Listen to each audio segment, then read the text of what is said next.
For ACUSports.com, I'm Grant Boone at a very happy Moody Coliseum, where ACU tonight opened its home portion of the conference season with a resounding 87-72 victory over Northwestern State. Last year, the team that led the nation in scoring with more than 84 points per game. We've got Jalen Franklin, the freshman guard here from Little Rock, and Coach Joe Golding. Jay Frank, let's start with you.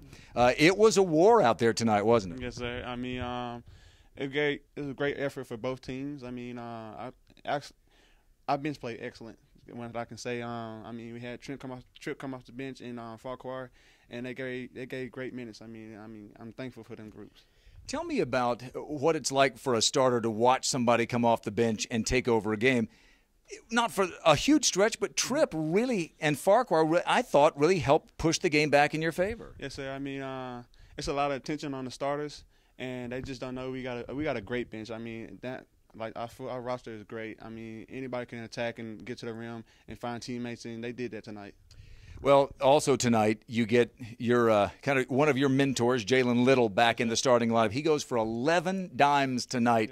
Tell me what you've learned, either in terms of basketball or just off the court, or what it means to be a Wildcat from Jay Little. Just to be a leader and just stay positive. He tells us that every day in the locker room to stay positive and keep our heads up and just compete, just like Coach say. And he's doing a great job. Well, let's talk to your coach here. Joe, I know Northwestern State's record isn't what they want it to be and probably what it will wind up being by the time the season's over. That's a mighty talented bunch over there, and you beat them for a second year in a row, and you beat them, I thought, in a different kind of way than last year. Give me some quick thoughts about the game. First of all, we have the utmost respect for Mike and what he's been able to do at Northwestern State. It was great today just having a chance to visit with him. I just have a ton of respect for his program, what he's built there. And I told Mike, and I mean this, they lost one of the best players, if not the best player, one of the best players in the league, and the guy that's been in this league a long time has had a ton of success. And I think they struggled with that early. I think there was a letdown mentally with some of those guys maybe. And but we watched the last 8 games that they played, and you could tell the last 3 games they had figured something out. They were playing at a different speed. They had changed the rotation a little bit. They were running some different things, the dribble weave to get them moving. I thought they were better defensively. We know they're athletic and long. They were just obviously missing that middle piece, but I thought they were playing their best basketball of late. So I was nervous. I mean, anytime you can't look at records in this league, especially early when we've talked about that with all the non-conference stuff. I knew that they had a good team. I knew they were hungry. They played well at Incarnate Word, had a chance, had a couple possession game late in the game, and Incarnate Word shot the ball really well and hit some big shots. And so I was proud of our bunch. That was a good win for us today, to bounce back from the Nichols game and to come here at home, to be able to withstand a couple runs by those guys and be able to maintain the lead and have some composure and stretch it back out. There was some growth tonight on the floor for our guys. And there were stars and contributors everywhere. I mean, up and down the lineup. You had 9 guys who scored for you, and almost every one of those, even Drake Green with 2, he catches a deflection and lays it in. That could have been an empty possession. Instead, he turns it into points. Cook in the first half with 5 points, made a 3, which was great to see.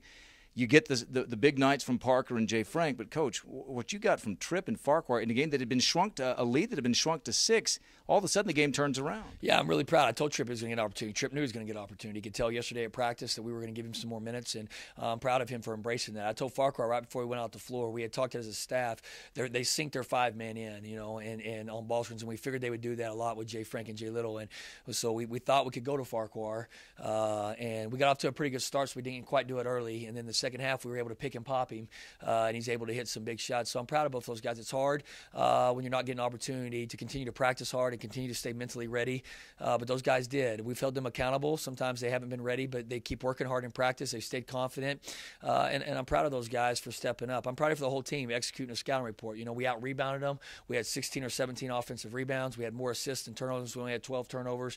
Only 4 in the second half. Only 4 in the second half.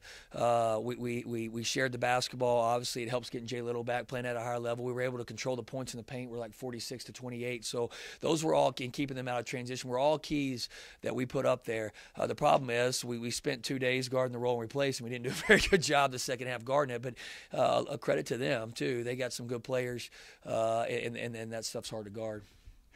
When your losing streaks are 1, you can make some hay in this conference, can't you? Yeah, I mean, we're In very. other words, you bounce back from a frustrating loss. Yeah, no doubt. I mean, and that's the growth I want to see. You know, we had a frustrating loss at Nichols, and to come back here and not hold our heads down and understand the importance of tonight's game, and you know, to be 2-1, it's very, very early in this league. This league is very, very competitive. We have a ton of respect for it, and we just try to go day by day, try to continue to get better. But I was proud of the guys. I think, you know, you and I talked before, protecting home floor is important, and so to be able to get started conference with a home victory is a good thing. Now it's on the road to take on mighty Stephen F. Austin, which has represented the Southland Conference in the NCAA tournament the last 2 seasons. Big test coming up in Nacogdoches on Saturday. For Jalen Franklin and for Coach Joe Golding, I'm Grant Boone for ACUSports.com.